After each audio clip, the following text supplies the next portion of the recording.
Walang kawala ang isa sa mga wanted person sa Central Visayas matapos itong maaresto ng mga tauhan ng Alugisan Municipal Police Station sa bisa ng warrant of arrest para sa kasong sexual assault.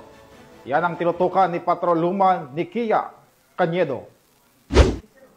Na ng kapulisan ng Alugensan ang top 10 most wanted person ng Central Visayas na may kasong sexual assault in relation to Section 5B ng RA number 610 o Special Protection of Children Against Abuse, Exploitation and Discrimination Act matapos itong maaresto sa Purok 3, Barangay Buho, Alugensan, Cebu noong ika-6 ng Oktubre taong kasalukuyan.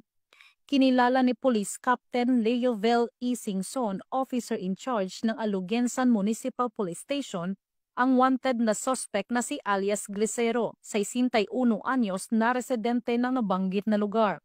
Batay sa ulat ng pulisya, bandang 10:30 ng gabi nang maaresto ng kapulisan ang suspect sa bisa ng warrant of arrest para sa kasong sexual assault in relation to Section 5B ng RA No. 7610 o Special Protection of Children Against Abuse, Exploitation and Discrimination Act na may 200,000 pesos na rekomendadong piyansa.